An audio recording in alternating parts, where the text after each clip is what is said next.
থেকে তৈরি হয়েছে। আমার যে ক্যামেরাম্যান উনি দেখাচ্ছে আমাদেরকে ড্যামটা, দেখে নিন ড্যামটা অনেক সুন্দর।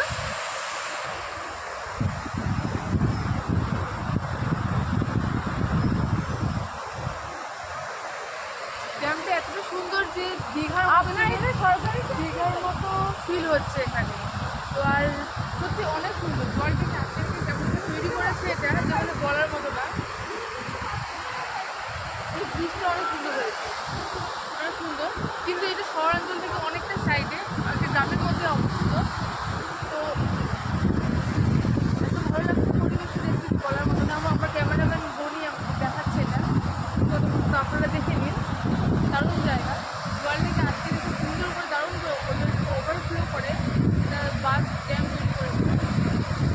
দীঘার মতো ফিল হচ্ছে যেমন, মানে আর সমুদ্র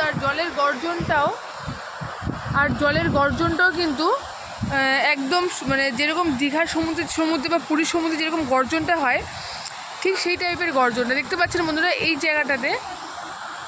কিন্তু এখানে রেস্ট্রিকশান আছে যে এখানে বেশি জলে নামা যাবে না এবং কোনো জলের ধারে দাঁড়ানো যাবে না, কারণ জলটার প্রচণ্ড স্পিড। আর বনি এগিয়ে গেছে জলের দিকে, বনি বেশি যাবি না, কিন্তু ও ব্যাস ওটুকুই, আর যাবি না। এখানকার স্থানীয়রা বলছেন যে এখানে অনেক রকম বিপদ ঘটেছে, তো সেই জন্য আমরা দূর থেকে দেখছি, এটাকে উপভোগ করছি। সত্যি খুবই সুন্দর জায়গা। আপনাদেরকে আর একটু কাছ থেকে দেখিয়ে দিই জিনিসটা। এই যে জলটাকে ওভারফ্লো করে সুন্দর করে তৈরি করেছে।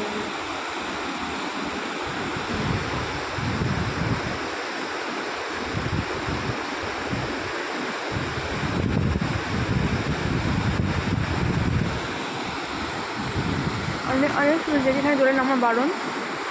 বনি এখানে সব কিছু পোস্ট করতেই ব্যস্ত। বনি কলকাতা থেকে এসে, তো ওই জন্য একটু দেখিয়ে নিয়ে গেলাম জায়গাটা।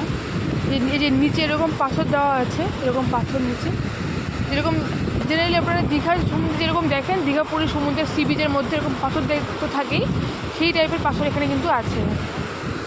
আর সুন্দর করে ড্রেস বনি করেছে।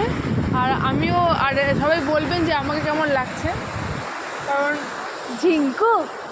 আমি এই ড্রেসটা আজকে বনি চয়েসে করেছি, কারণ দুজনেই পিঙ্ক। আমি একজন লাইট পিঙ্ক, একজন হচ্ছে ডার্ক পিঙ্ক, তো সেই জন্য আর কি দেখা যাক কে সব থেকে বেশি ভোট পায়। ওইদিকে দাঁড়িয়ে আছে আমাদের দুই মা, সোনামণি আর আমার মা, আর মেশো আছে ওইদিকে। মেশোকে দেখা যাচ্ছে না, মেশো একটু গ্যাপে আছে। এখানে আবার ছোটো ছোটো সিঁড়িও করা আছে। আর গর্জনটা দারুণ, সমুদ্রের গর্জনের মতনই গর্জন। একটু এগিয়ে যাচ্ছি আমি।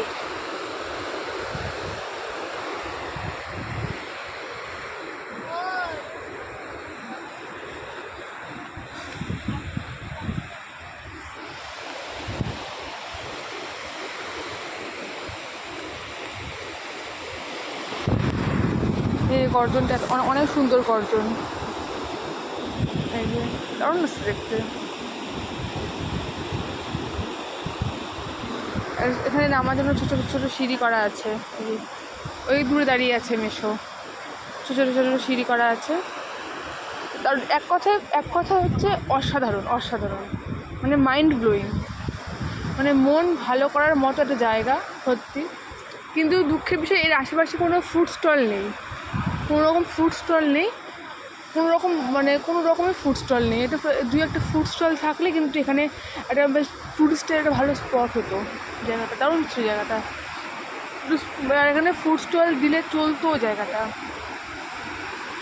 যেহেতু সরকার থেকে রেস্ট্রিকশান আছে যে এটা জলে নামা যাবে না, তো সেই স্নান করা যাবে না। যেহেতু বিগত কিছুদিন আগে কিছু দুর্ঘটনা ঘটে গেছে, তো দেখুন পুরো ওই দিকে পুরো জলটা কিন্তু ওই পাশ দিয়ে জলটা আসছে, এই পাশে জলটা যাচ্ছে, এই পাশে ওই যে সব ড্যাম করা আছে। দারুণ জায়গা, অসাধারণ। অনেকে আবার ওখানে কী হলো, অনেকে আবার ওখানে মাছও ধরছে। দারুণ লাগছে জায়গাটা দেখতে।